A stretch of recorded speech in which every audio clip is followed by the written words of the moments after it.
భారీ వర్షాల నుంచి ప్రాణ నష్టం జరగకుండా చర్యలు తీసుకుంటామని అన్నారు మంత్రి పొంగులేటి శ్రీనివాసరెడ్డి. జిల్లా కలెక్టర్లు అధికారులతో వీడియో కాన్ఫరెన్స్ నిర్వహించిన మంత్రి వర్షాలకు ప్రాణ నష్టం జరగకుండా చూడాలని ఆదేశాలు జారీ చేశారు. పలు జిల్లాల్లోని మండలాలు రాత్రి నుంచి కురుస్తున్న వర్షానికి జలమయంగా మారాయని చెప్పారు. CM Revanth Reddy, deputy CM Bhatti విక్రమార్కలు ఎప్పటికప్పుడు పరిస్థితిని అంచనా వేస్తున్నారని అన్నారు.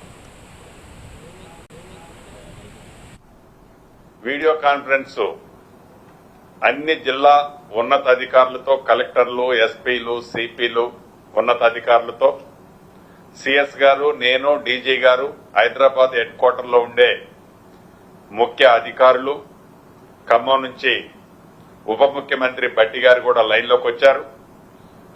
సూచనలు, సలహాలు రాష్ట్ర ప్రభుత్వం నుంచి గౌరవ ముఖ్యమంత్రి గారు ఏం చెప్పదలుచుకున్నదో అధికారులకు ఆదేశాలు ఇవ్వటం జరిగింది.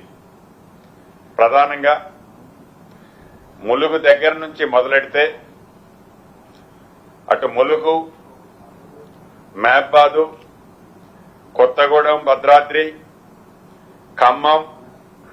ఖమ్మం నుంచి నల్గొండ మీదుగా మహబూబ్ నగర్ ప్రాంతానికి, జీహెచ్ఎంసీ పరిధికి సెకండ్ హాఫ్ లో ఇప్పుడే స్ప్రెడ్ అయింది బాగా సివియర్ గా. ఈ వర్షాల వల్ల అటు దోర్నకల్లు నియోజకవర్గం, ములుగు నియోజకవర్గం, పినపాక నియోజకవర్గం, భద్రాచలం నియోజకవర్గం, కొత్తగూడెం, సత్తుపల్లి,